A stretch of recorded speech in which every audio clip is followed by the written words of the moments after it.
News came out just this week that Armchair Analyst, one of Major League Soccer's foremost voices on MajorLeagueSoccer.com, has been relieved of duty, pouring out outcry of what is the state of media covering soccer in this country. And my question is, what is the point of laying off one of your foremost voices and experts?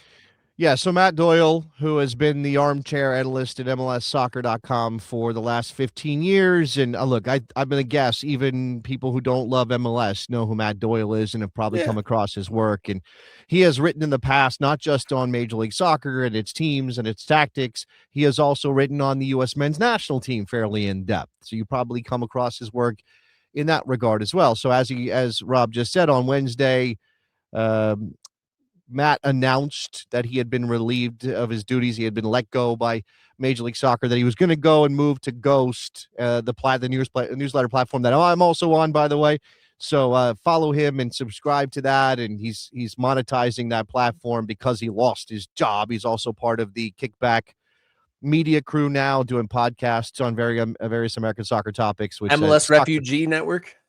Soccer wise, what else do they do? Anyway, they do a bunch of stuff over there.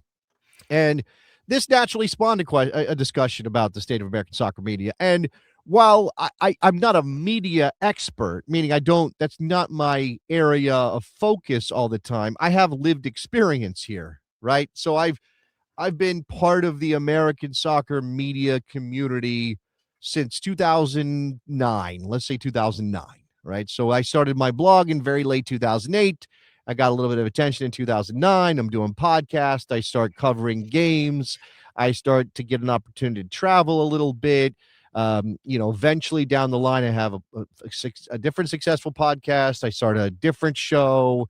I get the radio gig in 2015. I was writing through most of that time for various outlets, including ESPN and The Guardian, all these other places. So, I've been in this, and I think when I think back to those years, I think we all had this sense that we were in the beginning of what would lead to an explosion of soccer coverage. Like some of us may have thought of ourselves as trailblazers. I don't know that I did. I was just a guy trying to make a little bit of money, because I didn't have much of that, and I loved the game.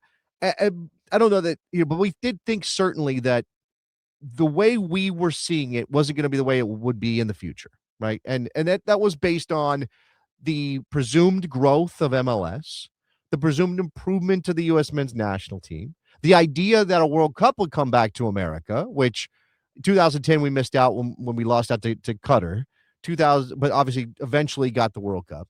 And I think there was a sense like soccer's growing, soccer's expanding, more people like soccer every year. That will naturally lead to more permanent jobs or more full-time jobs covering the game, and we'll have a robust media environment for American soccer. And Rob, again, I'm standing inside of it. I've been working in this business for a long time. I'm lucky enough to have a job that pays me a living wage working on the radio. But what do you think about the state of American soccer? Because you worked in it a little bit, got your toes wet, covering the Fire. So what do you think about where we were then, where we are now, and how it looks? Well, it's wild that you're talking about those formative years, the early teens or so. Matt Doyle and Extra Time Radio, they seem like the platform, the basis, the core of what this is, and for other jobs and other outlets to then spawn from that. And it seemed like it was the base for them for it all to grow. MLSsoccer.com was providing some, basically covering themselves, and it looked like it was going to keep growing. But you're talking about the media landscape. It actually seems like it's constricting, and those that did have those official jobs are going away. And even those people at the core that had the corporate jobs are having to go independent like everyone else is or was over the last decade or so. Let's be clear that there's been a contraction of media across the board. This is not just about American soccer. This is about everything, right? How many Substacks, how many newsletters, how many independent sites have been launched by people that formerly worked for legacy media outlets?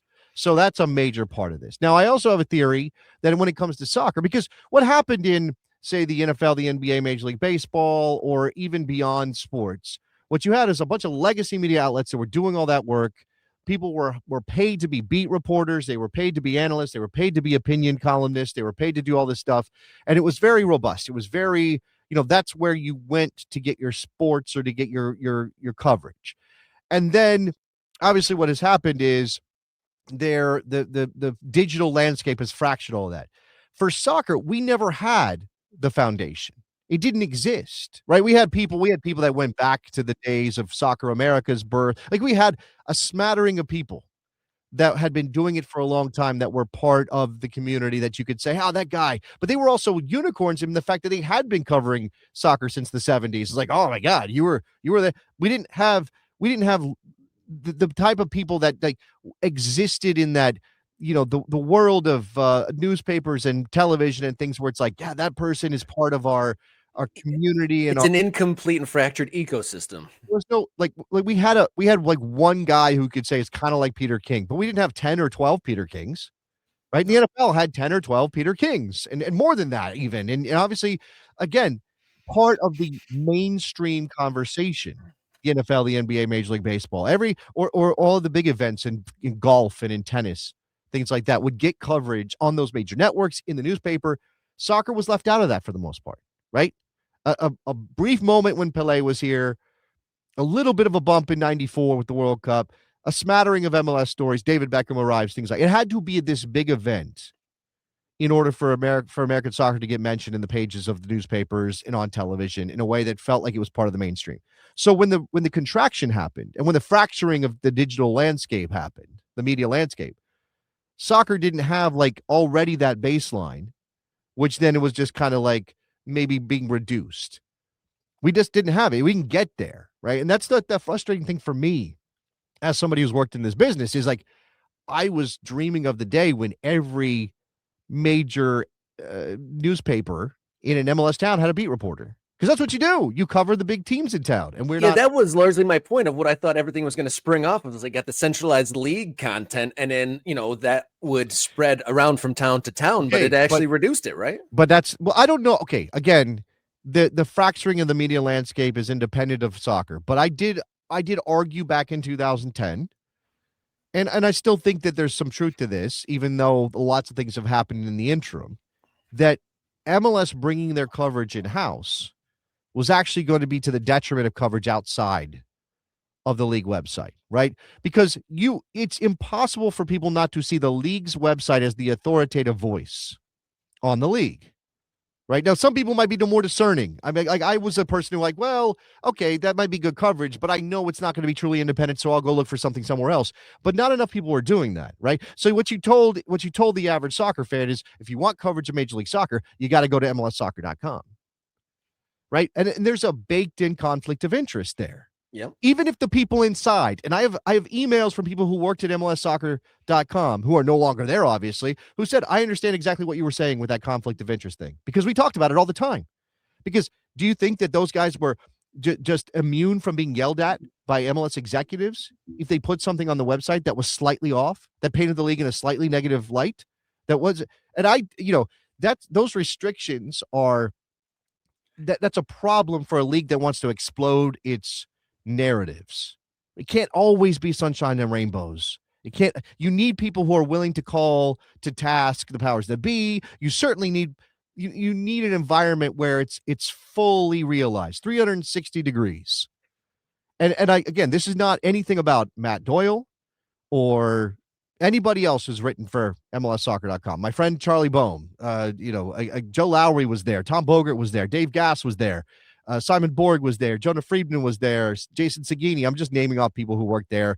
And again, lots of good journalists, smart soccer people worked at MLSsoccer.com. I was offered a job. I didn't take it, not because I had any issues with the conflict of interest at the time. I just didn't have time in my life for it. But again, I think there's something to be said for, because we didn't have that base the way that the other sports do. When MLS brought their coverage in-house, or whenever MLS decided to cover itself, it created one central location for all of this, and now they've exploded it. And what is there? There's a piecemeal independent network of websites and blogs and newsletters and those kind of and podcasts.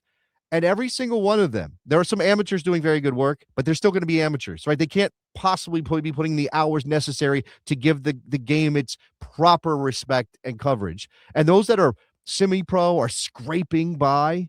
There's lots of independent websites that are going to ask you to pay money for their coverage. And how many websites can you pay for? Right? Like, I definitely think Matt Doyle is going to be worth it. I think he's got $50 a year. You can get access to Matt Doyle's coverage. That's probably going to be worth it. And maybe you pick that one over a different one. So again, maybe these local websites that are covering individual MLS teams miss out on some money now because somebody's got to make a choice. And there's no national conversation, no coherent national conversation around Major League Soccer. Because again, MLS made its coverage the center of all of that. So it didn't trickle out. It didn't become part of sports talk radio in a significant way because nobody was doing that work. Newspapers weren't covering. And you could say, well, that's just about MLS and its failure to capture attention. And I am sympathetic to that view. But I think this is a myriad of factors have created an environment where we're not seeing our sport, our top league, covered the way it should be covered. Yeah, that's part and parcel of when we say some things that MLS super fans might feel that are contradictory or pulling down the league in some way, because Major League Soccer's done a lot of things and it's the leading league in domestic world. But I think that people like myself and others that do say things negatively about Major League Soccer, they want the first division, the biggest league in the country, to do more and hold a bigger part of our sports conversation in a broader way than it is now. But my question is to you now. I mean, we started this conversation off as like, what's the point? What is the point of laying him off? Yeah, I mean, it's what we were talking about with Andrew Wisnowski about USL. I mean, how much money is? I mean, I understand he's long tenured at that company, but I mean, honestly, we had a segment on valuations of teams into the billions, and those teams are all part of single entities. So if those teams, hopefully, that translates to the league being worth billions. And okay, actually, does that salary really take a dent in those billions valuations? I doubt that Matthew Doyle's salary is any more than just a very small piece of their budget. Yeah. But this is the way that these businesses, these corporations work. Everything is a department, and every department has a budget, right? And again, you're not looking at what does Matt Doyle do for us in the big picture. You're looking at what Matt Doyle does for just the website, with the traffic he drives, with the, what's the messaging here? What's our approach to what value does this bring? Right? This is the consultant's way of thinking about this. What value does this bring? And it's not just, and again, I think what's frustrating for me is that if you go back to the early aughts, the late aughts or early teens, when we were talking about when I jumped into this, when you talk about where we are now, the right thing to have done back then for the league and for the clubs and for the independent third-party media enterprises who had a choice to cover MLS was to build a domestic network of coverage, right? To invest in authentic voices covering the sport from a passionate perspective here in the United States. And sometimes you're going to hear me get a little cranky about where some of the money invested in soccer and soccer media goes in this country. Like there's a certain network founded by a couple of English gentlemen that I'm not a fan of. I'm not fond of. I have friends who are getting paid by them. Good for them. I'm not a fan of that, because I think ultimately, even if they weren't insidious in their intent, they have undermined the ability of American soccer to create its own organic media sphere.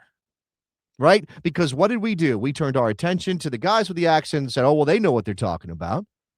And I know, they're American as anybody else at this point, but we didn't trust ourselves to build that discussion, the environment ourselves. We didn't do that. People with the money who had the ability to pay people, right? Like, for example, I know he's young. He wasn't around in those early teen years, but if Joe Lowry was around in 2010, 2011, somebody should have invested in Joe Lowry as a centerpiece of their soccer media enterprise, covering the American game, right? Because the other thing is, like, it's clear that a lot of people looked at European football and went, hey, we can make money off of that.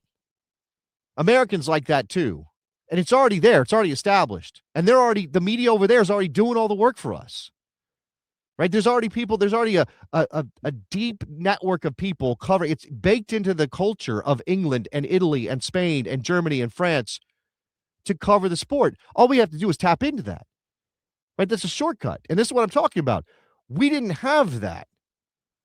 Right? We didn't build that ourselves. We took our attention elsewhere. The money went elsewhere. The inability to look long-term at this, to understand that it takes a long time to get to where you want to go, but you're going to reap the rewards on the other end of it, is what's frustrating me. And you could argue that MLS actually kind of did make that decision by launching an editorial arm, that they didn't see anybody else doing it. And again, maybe there's a knock-on effect that they couldn't have worried themselves with too much to say that because they sucked up so much of the oxygen, that meant nobody else was going to be able to build around them. Yeah, that was the right? point I was going to make. There's plenty of independent journalists and bloggers and podcasters across the country that decreed or lamented that they were kind of shut out of the conversation. Yeah, because again, if I'm an MLS fan, where am I going to go? I'm on a league source, Extra Time Radio, fine product. Matt Doyle, Andrew Wiebe, all these people, Charlie Boehm, writing at the website, fine product, right? They are just the biggest gravity, right? They have the biggest gravity. So then if you launch an independent website or you are trying to get attention for what you're doing somewhere else, now, if you're backed by a major newspaper, obviously the problem is newspapers, not necessarily soccer, although I think that's an element of it.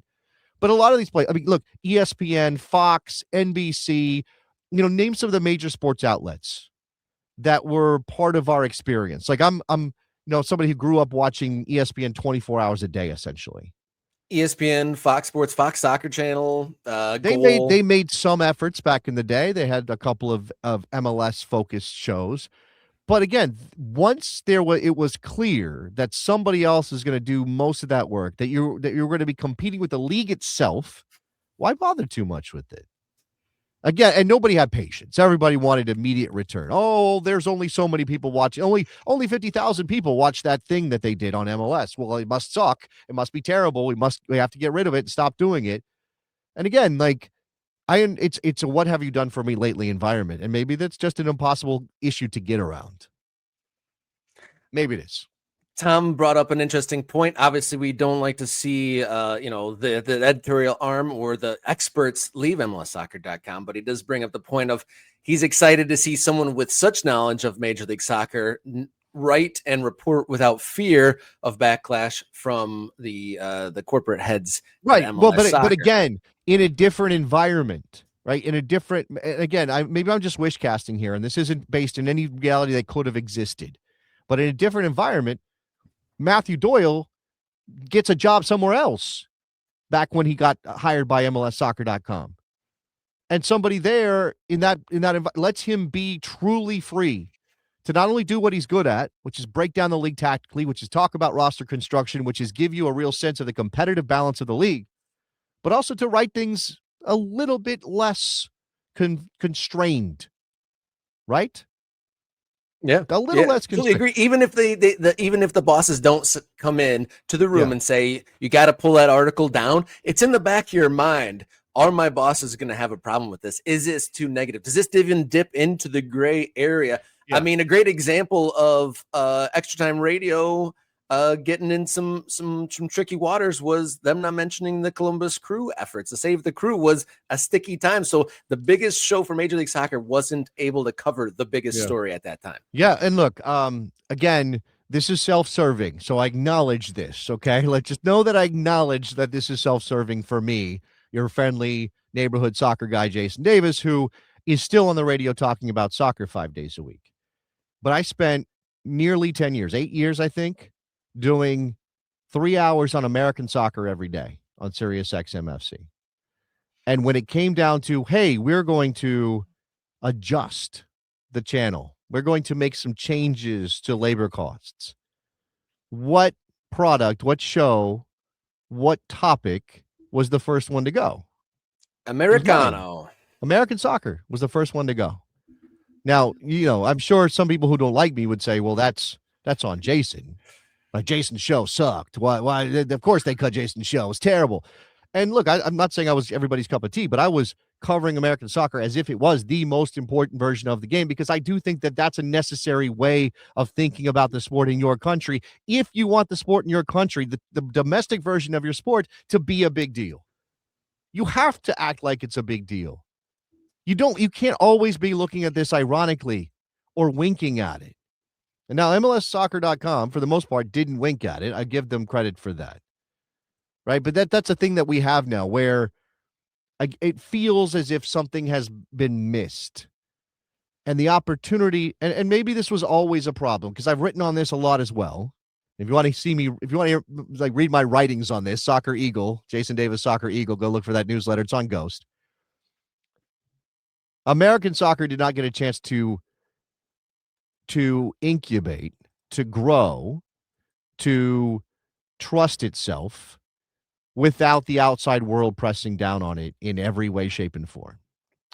And I mean that in judgment, because every one of us has had a conversation with somebody about how American soccer is terrible. We shouldn't even bother with it. What are you doing, Yank? Stop playing soccer. You have throw ball and hand. Is it even professional?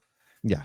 Right. Everybody down the pub thinks that they could be in MLS in England. Everybody sitting there drinking multiple pints with a beer belly out, touching the bar, thinks they could be in MLS because MLS is trash.